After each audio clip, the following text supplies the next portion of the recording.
France, they've banned them across the ditch. Police in New South Wales have just been given the power to remove a woman's burqa during routine traffic stops or if they suspect that crime has been committed. Here, it seems women wearing full-face veils have a difficult time even catching a bus. Surely we'll speak to two women who wear burqas along with someone who thinks they're not appropriate in some circumstances. But first, a glimpse of the reaction in Australia when three European women took to the streets wearing burqas. Three non-Muslim women will spend a day wearing the full burqa. First stop, this city centre. It's just after 10 a.m. and the women immediately feel the weight of stares. People are staring, seriously staring. I'm stealing yours. I don't know how I'm drinking my coffee. This guy actually walked past, turned around and had another good look. We then take the ladies to a busy mall. All is well, then this comment from a passing man pushing a pram. Okay, show me your licence. Wow. I can't believe Lovely. you just said that. Then a verbal attack from these seemingly harmless ladies enjoying a coffee. You're very got it. If you thought I was real. A lot of anger. We can't see yours. Why have you got yours covered and they haven't? Because it's my choice. Your choice is right. Well, that's ridiculous. It's not in a free country then. Why are you so angry? Angry? Yeah. The sight of you want not. So that was the action in Australia. So what's it like wearing these garments here in New Zealand? Is the latest incident with the bus drivers typical? Well, joining us now are two women who know all about the reaction, Movina Rashid and Fazana Saeed, Muslim women who wear the veils or niqabs in New Zealand. Welcome to you both. First of all, watching that story, how typical is that of the reactions you get in this country? Is it the same? Well, the reaction it varies a lot. It's not that extreme sometimes for us. For example, the latest case that's happening with the bus driver, that has never actually happened to us, that sort of extreme behaviour, but sort of remarks that you can see happening in Australia, that does happen on a regular basis sometimes to us. So you get people saying things like, take it off, I can't see your face? Yes, sadly we do. Definitely. And Movina, that's been your experience as well, on a daily basis? Not on a daily basis, but you do, if you're in a mall or if you're walking, yes, people will come up to you and say, remove that, why do you need to wear that? Your reaction to the young women being told to get off the bus, what did you think when you first heard that? Well, New Zealand is a tolerant and diverse country, and I was quite surprised, at the same time saddened that she had to go through that. You know, I didn't expect anyone to have that reaction of a woman covering her face just to enter a bus. What sort of things are said? We saw it, we'd hope we're a bit more tolerant than Australians. Is it that bad? Is there a variation? It varies. Some people are like, take it off, while others very sadly come up to you and say, you know, you don't have to wear that here. And then you have to, well, at least, and some people do come up to you and they say, ask nicely, so why do you have to wear that? And that's, I think, the best way to come up to us, because we're all very willing to just explain our belief to you. There are situations, though, of course, where you've got to take them off. You've got to show your face. How do you cope with that, both of you? Well, we live in New Zealand, and in New Zealand there are both genders working in every single profession. And it has been more than comfortable. For example, we both are educated, we both travel, we both study. It has never caused a hindrance to us. And for us, it is very important for us to understand, to be able to comply with that as well, for the New Zealand standards. Movina, at the most extreme end of things we've seen in France, they've been banned altogether. Is it a fear that that could ever happen in this part of the world? Do you think we're a little more enlightened, or could that happen? I think we're a little more enlightened. I'm hoping that would never happen in New Zealand. New Zealand is known as a very tolerant and diverse society, as I mentioned earlier. But it is quite sad that in fact, the saddest thing is what the media has portrayed with regard to the niqab. And all the negativities, I think, when they refer to the woman behind closed doors in Afghanistan, that is not the issue here. And we live in a diverse society, and I think we work together in a country where, for myself, I'm wearing niqab, and I have gained my education in New Zealand, and I work in New Zealand, and people are generally very pleasant. and very acceptable. This is probably the first, or one of the first times we've seen women in full face veils on live television. Talking to you guys before, though, you were both pretty nervous. This is a jump to be doing this type of thing. Well, I'm sure anyone would be quite nervous coming on public television. But the reason we did come up here to show that there is another side to the story. There is I think, a negative view towards people wearing a face veil. And you have to understand that it is very important not to make a judgment about a person. Putting aside anything to do with religion, anything to do with culture, anything at all, do you understand why people might find it, I'm not talking about the extreme end of things, but a little disquieting to only see people's eyes, to not see the face? Do you understand that? Yeah, I totally understand that. I mean, I totally understand, especially in a country or in culture that do not have face covering. I totally understand that.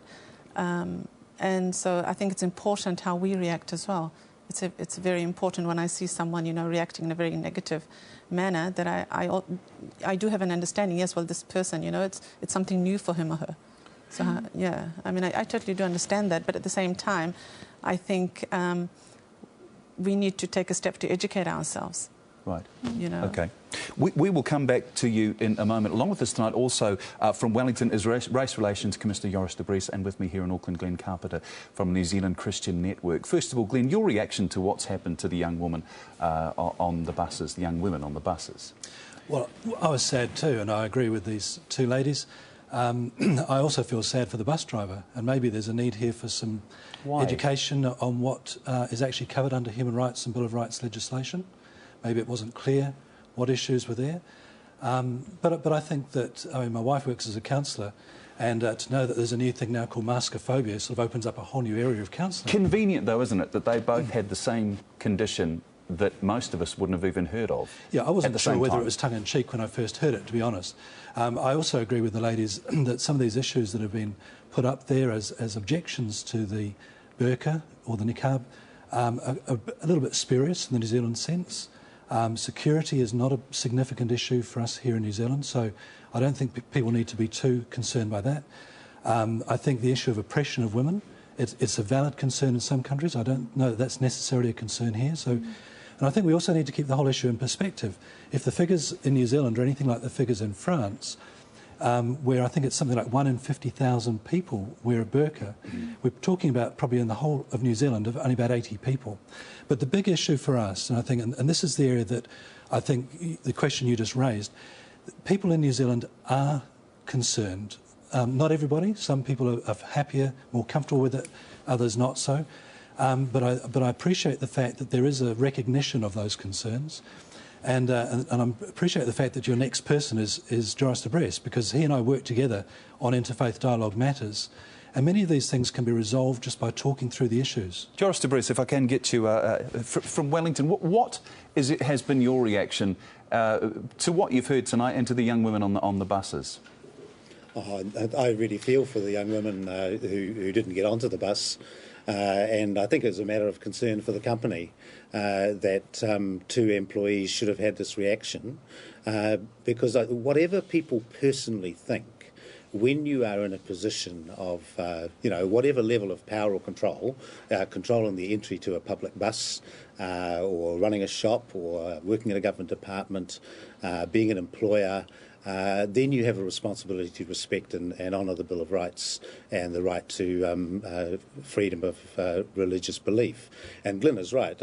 We have a good, long-standing process here of interfaith dialogue, in which both the Federation of Islamic Associations and the Christian Network participate, and we have been able to work through these issues. I'm sure this will also find its solution, but I really feel for the people who are suddenly confronted with a barrier such as the young women who couldn't get onto the bus. I'd just like to say, Joris, that for the drivers concerned, I have a sympathy for them because A, they may not have been fully aware of what the issues were they were dealing with, and secondly... What issues can they not be aware of? There's women wearing burqas that it's obvious what their cultural and religious beliefs are. What are they not aware of? Many people in New Zealand are unaware of the grounds of discrimination which are prohibited under the Bill of Rights and Human Rights Act. Surely their role, though, as bus drivers is to take the money from the person gets on the bus, sits on the bus, behaves in a reasonable way, then gets off the bus. That's the end of it. We don't need bus drivers thinking that they're becoming the arbiter of what is and isn't right. I'm not trying to make an argument in defence, except to say that if you are a driver responsible for the safety of passengers on the bus, if you happen to be one of those people that we were just referring to that is concerned about safety issues, I'm not saying whether or not that's right. Why is it a concern about a safety issue? If a person came on and there are more and more people with full-face Māori tattoos, which can look pretty threatening, yep. If they said to them, hey, buddy, you're a safety issue, there wouldn't be enough room for them to run. Absolutely. And I've said that I think that the safety concern and issue in New Zealand is overblown. That doesn't mean to say that there aren't many people in New Zealand who have that safety concern. Now, they see stories from overseas, they have fears, and of course maskophobia by definition is an irrational fear. They may not be aware of the fact that in New Zealand this is a very, very insignificant issue. And if they're caught between having a concern for the safety of passengers on the bus, and if they had a genuine concern, I'm not saying whether it's valid or not, I can understand where they're caught between the two issues. Do you think we are going to get more tolerant with time? This culture has been here a while. I think so. I mean, I think Joris would agree. This is a very, very tolerant culture, and people can come to New Zealand from other religious groups and probably enjoy a level of freedom and tolerance in New Zealand that's unparalleled in the world. All right, Mavina and Fazani, you've heard what has been said here tonight. What are your thoughts? Are we on the right road, or are we just taking a really long way of getting there? I mean, I agree that New Zealand is a tolerant society, but how long is that going to last? How long are they going to accept Islamic culture? Mavina, are you any more assured tonight that we're on the right road?